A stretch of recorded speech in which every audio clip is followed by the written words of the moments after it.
teachers are trying very hard to be cool and create these safe spaces. There was a time that in school, walking around the classroom was an issue. And understanding that you're there to teach, you're the superior. These kids should not see you on the same equal line. They shouldn't see you as equal. They need to know that you're superior, so there's that level of respect. When it comes to careers that are red flags, I would say the main thing is jumping from job to job, not having job stability. Like, it's really not so much about the career. 'Cause, I mean, everybody's not going to get somebody that has six figures. You want somebody that just knows the value of the job.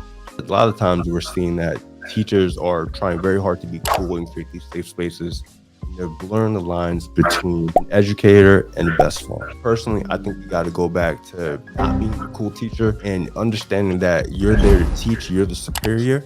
These kids should not see you on the same equal line. They shouldn't see you as equal. They need to know that you're superior, so there's that level of respect. Indeed, perfect. Said perfectly. And I think that that's why the classroom or just the school space period is in such chaos, because there's no separation. There was a time that in school, walking around the classroom was an issue.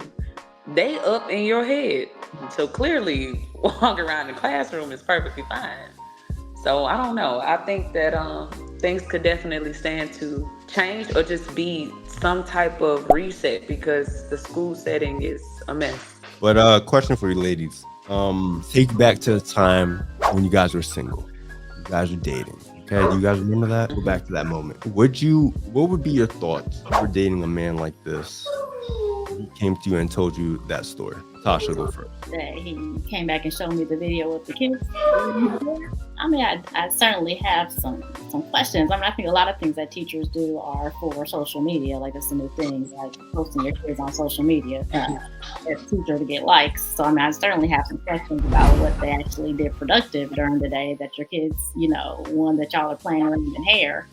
Feel comfortable enough to be in class recording that, I'd be have some questions about, like you said, the boundaries between you and your students, because if you're letting them in your hair, I'm just like, what else are they allowed to do in the classroom? Would you be attracted to a guy like that? I would be attracted to the fact that he is a Black man in education and is wanting to show like presence in that space. But I probably, as a therapist, would be like, you need to get some boundaries with those kids, because they are probably not respecting you like they should as a teacher. All right, what about you, Passion?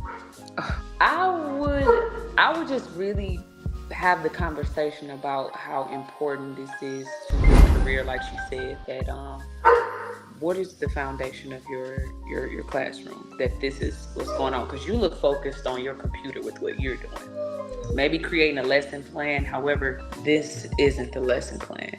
But then a safety concept that this puts you at risk. So is it really worth it? That would be my angle, to just bring some type of insight that, okay, you might think that this is for the betterment of them, but it is honestly not good at all. What do you think are some, I want to say career, when you look at a guy's career, right? What are some red flags that you kind of jump out to? When it comes to careers that are red flags, I would say the main thing is jumping from job to job, not having job stability.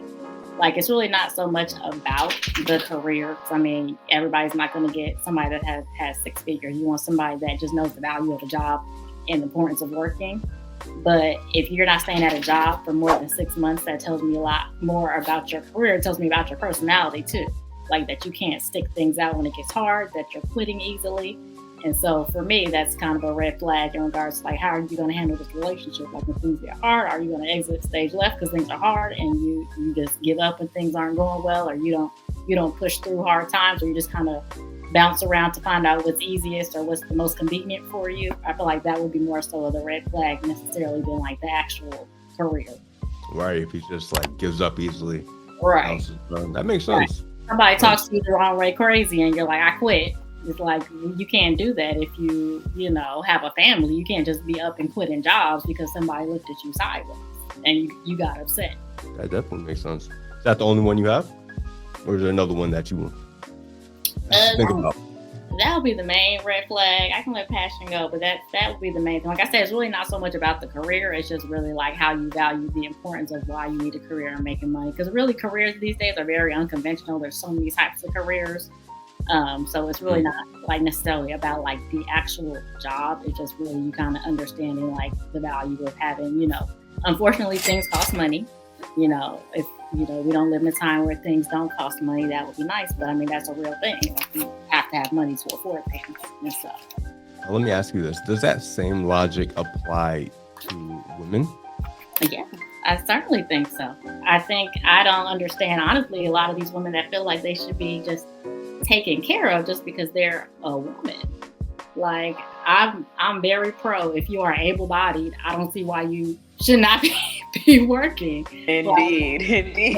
That's so bizarre to me. Like, the women that are asking these things of other people that they can't provide for themselves. Like, I'm very like, you should not be asking somebody else for something that you wouldn't otherwise be able to provide for yourself. Like, that's crazy.